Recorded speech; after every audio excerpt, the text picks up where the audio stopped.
Gold, trusted gold buyers. మీరు తాకట్టు పెట్టిన బంగారాన్ని విడిపించి ఈ రోజు ఉన్న మార్కెట్ ధరకు కొనబడను.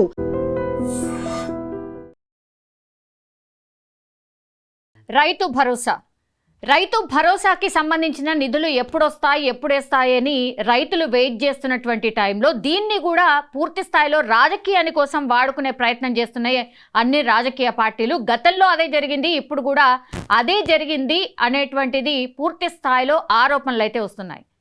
Actually CM Revanth Reddy municipal ఎన్నికలు కాగానే మేము రైతు భరోసాకి సంబంధించిన నిధులు వేయబోతున్నాం, ఎందుకంటే ఇప్పుడు కోడ్ ఉంది కాబట్టి ఆ కోడ్ అయిపోగానే మేము రైతు భరోసా నిధులు విడుదల చేయబోతున్నామని చాలా సభల్లో ఆయన పార్టిసిపేట్ చేసినప్పుడు మాట్లాడినటువంటి పరిస్థితి. 16వ తారీఖు వరకు కోడ్ ఉంది కాబట్టి 17వ తారీఖు నుంచి రైతు భరోసా నిధులు పడతాయి అనేటువంటిది ఇప్పుడు మనకున్నటువంటి సమాచారం.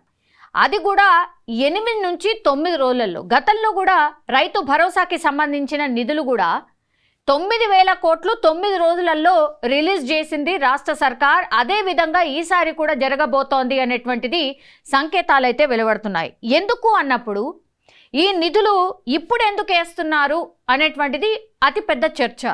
యాక్చువల్లీ సర్కార్ పక్కాగా ప్లాన్ చేసి ఉంది.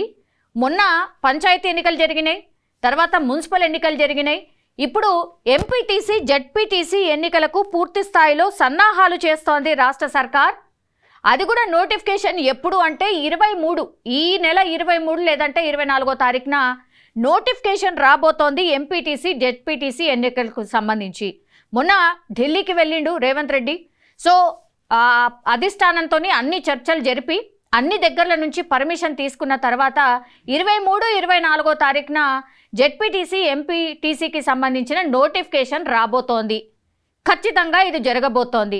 ఎందుకు, రీజన్స్ ఏంటి అన్నప్పుడు యాక్చువల్లీ స్థానిక సంస్థల ఎన్నికలు అన్నీ కూడా అయిపోతాయి ఒకటి. అండ్ ఇంకోటి ఏంటంటే పరీక్షల సీజన్ స్టార్ట్ అవుతుంది. అంటే ఈ మంత్ ఎండింగ్లోనే మనకిప్పుడు ఎవరి ఎగ్జామ్స్ ఉంటాయంటే మార్చి 14 లేదా 15వ తారీఖు నుంచి మనకు 10వ తరగతి పరీక్షలు స్టార్ట్ కాబోతున్నాయి. కాబట్టి దానికంటే ముందే ఎన్నికలు అయిపోవాలి అనేది ప్రభుత్వ ఆలోచనగా మనకైతే స్పష్టంగా అర్థమవుతోంది. తెలంగాణలో మొత్తంగా 5,773 ఎంపీటీసీ స్థానాలు ఉన్నాయి, 5,666 మండలాలు ఉన్నాయి. అండ్ 33 జిల్లాలకు సంబంధించి జెడ్పీ చైర్మన్ వాళ్ళ ఎన్నిక కూడా జరగాల్సి ఉంది. సో ప్రభుత్వం ఈ నిర్ణయాలు తీసుకోవడానికి రీజన్ ఏంటి అంటే, ఒకటి ఎన్నికలకు వెళ్ళడానికి ప్రధాన కారణం మళ్ళా పరీక్షల సీజన్ స్టార్ట్ అయితే ఎన్నికల విధుల్లో పాల్గొనేటటువంటి వాళ్ళు కూడా ప్రభుత్వ ఉద్యోగులు ఉంటారు కాబట్టి ఆ ఉద్యోగులందరూ బిజీ అయితే మళ్ళీ ఎన్నికలు పెట్టడానికి వీలుండదు, మళ్ళా గ్యాప్ వచ్చేస్తుంది.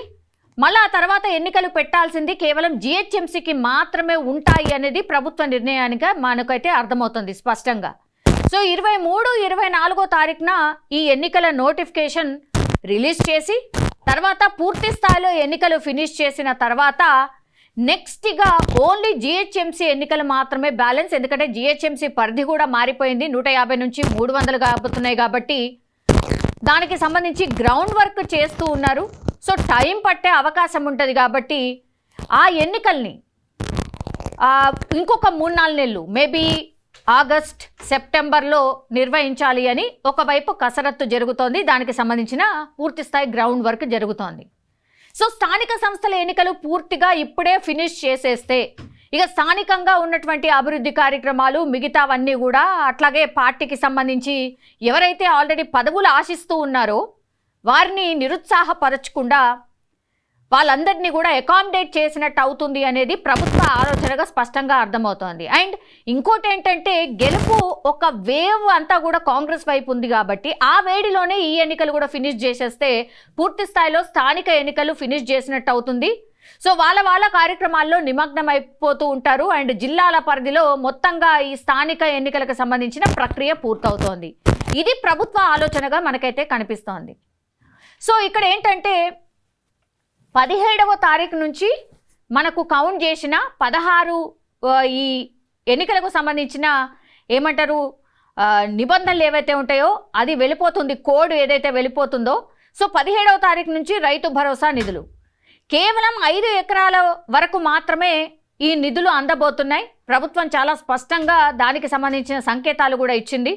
సో ఎవరైతే సాగులో భూమి సాగు చేస్తారో వాళ్ళకే నిధులు అనేటువంటిదైతే స్పష్టంగా అధికారికంగా అధికారులకు కూడా ఒక ఆదేశాలు వెళ్ళినట్టుగా స్పష్టంగా చెప్తూ ఉన్నారు. ఒకవైపు కోడ్ మళ్ళా ఎంపీటీసీ జెడ్పీటీసీ ఎన్నికలకు సంబంధించిన కోడ్ రాకంటే ముందే ఈ రైతు భరోసా నిధులన్నీ వేసేసిన తర్వాత ఎన్నికలకు వెళ్ళే అవకాశం స్పష్టంగా కనిపిస్తోంది. దానికి సంబంధించిన కసరత్తు కూడా ఆల్రెడీ జరిగిపోయింది. కేవలం నోటిఫికేషన్ ఒక్కటే రావాల్సి ఉంది. ఎంపీటీసీలు ఎవరు ఉండబోతున్నారు, జెడ్పీటీసీలు ఎవరు ఉండబోతున్నారు అనేది కూడా పూర్తి స్థాయిలో గ్రౌండ్ లెవెల్లో కసరత్తు జరుగుతోంది.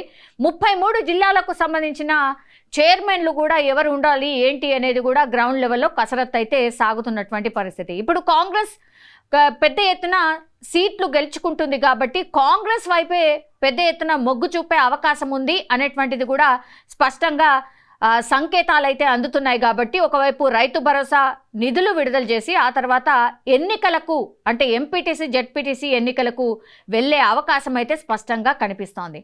మరి చూడాలి, నిజంగానే 23, 24 తారీఖున ఈ ఎంపీటీసీ జెడ్పీటీసీ ఎన్నికల నోటిఫికేషన్ రాబోతోందా?